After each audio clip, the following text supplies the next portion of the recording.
Listen, when the people who claim to be the owners of Lagos tell every other person to leave Lagos State for them, I don't usually blame them. I just laugh and blame the government because the government are the architects of that problem. Why is it that despite the fact that Lagos State is the smallest state in Nigeria in terms of landmass, 3,345 kilometers square, 12% of that square is made of lagoons, yet it is the most populated state in Nigeria?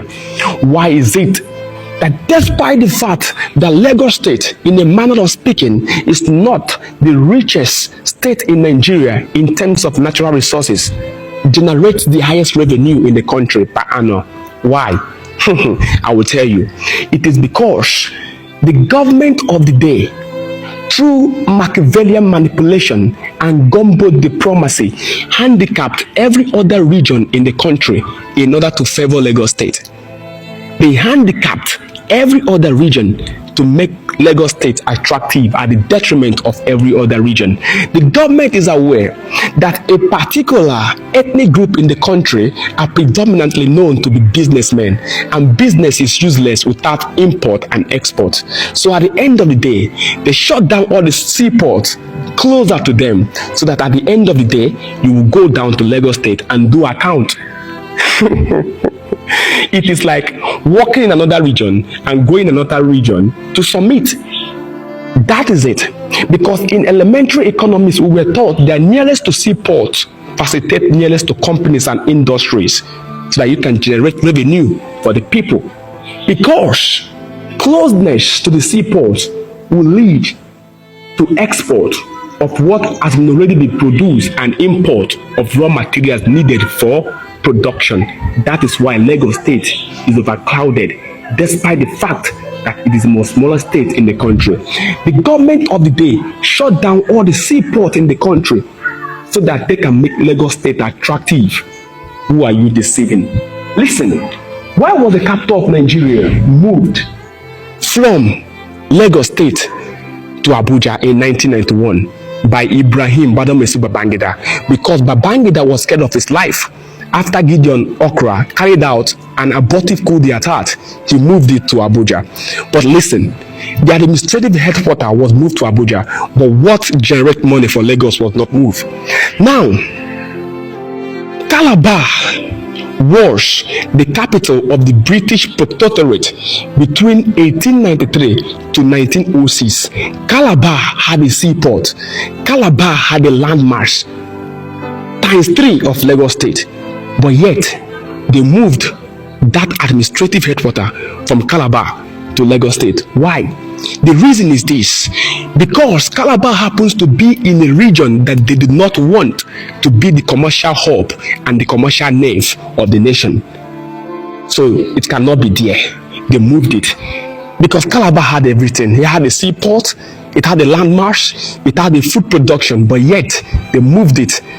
It was the capital of the British Protectorate of the Southern Nigeria between 1893 to 1906 when it was moved to Lagos State. Lagos Seaport was established in 1913. Are you trying to tell me that before 1913, that the people who constitute what is known today as Nigerians were not exporting and importing? They were exporting and importing. As a matter of fact, export and import is older than Nigeria. Nigeria was amalgamated in 1914. Exportation and importation is older than Nigeria itself. The people that constitute what is known today as Nigeria were involved in exportation and importation even before Nigeria existed. You know, when you mention of exportation, people only think of goods. What about services? The Igbo slaves that were taken in Dumban Greek, St. Simeon Island, Georgian country in 1803. How were they taken from what is known today as Nigeria to that part of the place where they did Igbo landing? They were taken from Arochukwu to the land from the bridge of no return. It was not in Lagos State. Lagos State was the one that was just yesterday. The place that was predominantly occupied by the people known as Iworis, fishermen. It was never attractive. Never attractive. When they moved the capital of the British protectorate from Calabar to Lagos, Calabar failed. They shut down the seaport in Calabar. Calabar was no longer productive. Today, when you ask a Crossiverian, what is Cross River known for? They tell you tourism. Tourism. Nonsense. They tell you that they have the highest street party. What is tourism compared to a region that had a seaport that was shut down? Take the seaport away from Lagos State. Take the international airport from Lagos State, and it will be nothing but a tourist center, and it will not even be as attractive as Ubudukato Ranch. It will not, because there were seaports in Calabar, there were seaports in Warri, there were seaports in Port Harcourt. That is why it is called Port Harcourt. The Southeasterners who go there to do business called it Iwacha, and then they will say, let us go to the port that belongs to Harcourt, because Harcourt was the British colonial governor who was in charge of that port.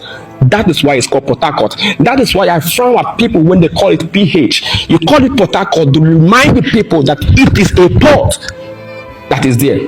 People were transporting goods and services from Boni. People were exporting and importing from Okrika and the rest of it. But they shut down all those seaports in order to make one particular region attractive. Where do you think that Mace Lesser came to stop the killing of the twins in Calabar? Hope Waddell, where do you think they came from? You think they came from Lagos Seaport? Lagos Seaport was not established in 1913. The people has been moving. Slave trade is a means of transportation, export and import. When you move human beings from a particular region to another region, it is export and import, because during the slave trade, human beings were regarded as goods and services. So do not deceive yourself. We know what the problem is. We know, and that is why Lagos State, they make officially the place that you have the international airport, because as long as I'm concerned, Abuja is not a state, it's the federal capital territory. Why not give other states the right to have an international airport? Why? Because before you travel, they want to see you. They want to know who leaves the country and who comes into the country, so that you will not have what they do not want you to have. So when you are told that you are landlocked, do not listen to them. It is a political statement. It is a statement that is born out of the fact that they want to keep you enveloped. They want to keep you bewildered. They want to keep you believing that you cannot leave your geographical location except you come to their own geographical location. It is a map that has been set out even before you were born, Africa. Use your head, Nigerians. Use your head. Open the seaport in Calabar. Open the seaport in Port Harcourt. Drain the seaport in Onitsha. Open the one in Warri. Let the people in Boni bring goods and services from their place. Let the people in Okrika do the same and in Sapele, and tell me what will be left of Lagos State. That is nothing there. People believe that it's the music industry that is making Lagos State to thrive. No, it is the business, the commercial nerve, the commercial hub. Because of the fact there's a seaport there, people come to buy and sell. That is the reason why the money goes in circulation. So every other institution around there will definitely thrive. It is mathematics. It is easy. It is visible to the blind and audible to the deaf that you are systematically landlocked like that. So if you want the country to be a better place, you must make it a free market of competitiveness where everyone can compete irrespective of where you come from. Yes, you cannot monopolize the entire economy to a particular region and want to expect the country to flourish. No, everybody's heading to Lagos. Everybody wants to go there because that is exactly what the government wants to do. Make it attractive. Let everyone go to that place. It is what we call rural urban migration. Use your head. Use your head. Use your head, Nigerians, because this is not how it has been. This is not how it has been. Before 1913, people have been exporting goods and services, but they shut down all those means in order to landlock you and make you believe that you are landlocked. This is a political statement. You have to start asking questions and start seeking for solutions also. For Wisdom Africa, Wisdom Nigeria is the principal thing.